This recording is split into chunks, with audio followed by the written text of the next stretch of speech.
The Great Pyramid mystery has been finally solved. The Great Pyramid of Giza, one of the 7 wonders of the ancient world, is visited by millions of tourists every year. If you have been to Egypt, you probably also have a fun picture of you pointing at the top of the pyramids or holding the Sphinx in your hand. You only have to travel 15 miles from the center of modern Cairo to find yourself thousands of years back in time, in your imagination, even though the pyramids help a lot to make it seem real. Many scientists, archaeologists, and history fans would give anything to travel in time to answer one question. It has been the topic of debate and research for centuries. How was the Great Pyramid built? Were aliens involved in the process? Good news is, you don't have to wait for time travel to be invented to find out the answer. The mystery has finally been solved. Brightside is going to tell you who made the Pyramid of Giza as great as we know it and how they managed to do it. Give this video a like if you've always wanted to know this secret from the past. Your history teacher back at school must have told you the prevailing theory of how the Great Pyramid was built. Hundreds of ancient Egyptians carried huge blocks of limestone and granite to Giza. They built construction, which was great indeed. The Pyramid of Khufu remained the tallest structure on Earth made by humans for over 3,800 years.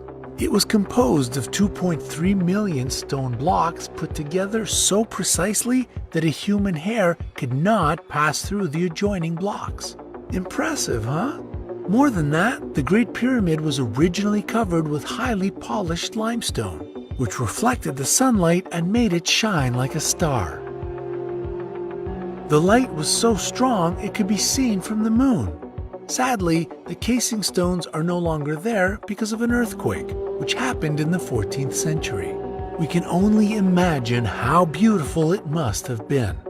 The pyramid was also unique because it had inner passages going both up and down, unlike the other pyramids. What else makes it stand out? It is the only 8-sided pyramid in Egypt. It aligned with the stars in Orion's belt and pointed to the pole star Alpha Draconis. Finally, it is the most accurately aligned construction ever created facing true north. It is exactly at the center of the landmass of our planet. The parallels and meridians which cross the most land only meet in 2 places on Earth. One of them is in the deep blue ocean. The other one is where the Great Pyramid is. What a great place to build something monumental, isn't it? All this proves how skilled the people must have been to be able to build it. Some scientists who lived centuries after them, and some people today, still refuse to believe the ancient civilizations were that smart and talented. So, the Great Pyramid has given birth to many theories. How and for what was it constructed? You definitely heard some people believe it was done with the help of aliens. After all, many great constructions on Earth, like Stonehenge, Teotihuacan, and Easter Island's figures apparently look too good or too genius for their time, so someone just decided they must have come from a different planet. But there are more bizarre theories which have to do with the Great Pyramid. People in medieval Europe believed the pyramids were built to store grain. According to them, they were Joseph's granaries, described in the Old Testament. In 1859, a British publisher, John Taylor, concluded that the pyramid was, in fact, not built by aliens or the Egyptians, but by Noah himself. Yes, the Noah who also built the Ark.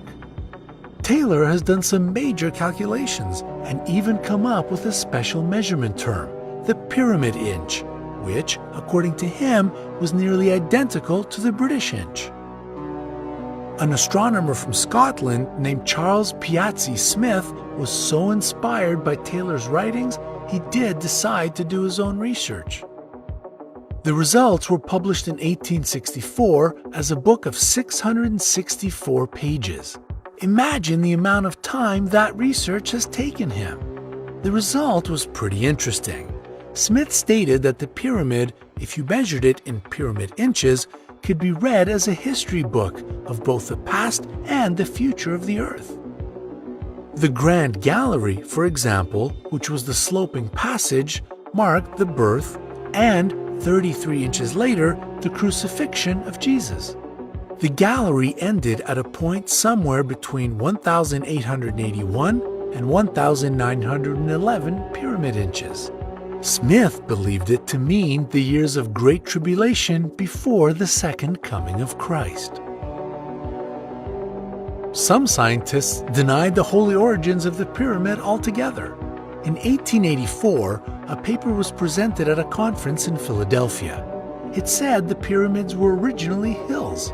Those hills were used as quarries to get enough stone for edifices. As time passed, the hills were cut into pyramids. Probably one of the most interesting theories of the pyramid's construction involved levitation.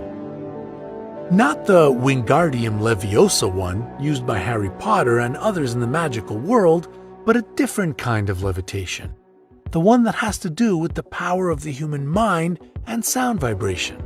Acoustic levitation helped stone blocks defy gravity and move over the ground, believed the supporters of this theory.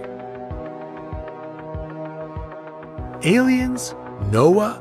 Levitation? What really helped to build the Great Pyramid? We are about to find out. Click thumbs up if you can't wait to get the answer. We have it. It remained a mystery for centuries, but now it has been solved. New proof has been found to tell us how the Egyptians were able to transport 2.5-ton blocks of limestone and granite for 500 miles to build the tomb of Pharaoh Khufu in 2600 BC. Pharaohs did not spare money for the construction of the pyramids. They hired the best architects and engineers of the time to be in charge of the construction. Of course, they did not do the hard stone-carrying work themselves and gave this task to an army of slaves. They had 170,000 tons of limestone to transport to the construction spot. How did they do it? A 45-year-old scroll of papyrus found in Wadi al-Yarf, a Red Sea port, has shed light on the mystery. It turned out to be the Diary of Merer, an overseer of a team of elite workers written in the 27th year of Pharaoh Khufu's reign. The diary, which was more of a logbook, described the construction process of the Great Pyramid with all the details we did not know before. According to this precious archaeological material, laborers transported limestone from Tura to Giza in wooden boats. In hieroglyphic letters, Merer described the daily lives of workers in the course of several months, as they were busy with transportation. First, they had to transform the landscape to divert water from the Nile and direct it to the pyramid through artificial canals. Then, they started transportation of limestone blocks from Tura downstream to the construction spot. The journey took around 3 days. Now, the question is, where did that clever system of waterworks go? It could not have disappeared with no trace at all. That is right. Archaeologists say they found evidence of it beneath the Giza Plateau, where the central canal was flowing. 7 boat pits have also been located around Khufu's pyramid, 2 to the west and the east of it, 2 between the Queen's pyramids, and the remaining one beside the mortuary temple. More than that, archaeologists managed to find ceremonial boats. They give a good explanation of the ship's construction process. Now, the secret of the Great Pyramid is no longer a mystery to you.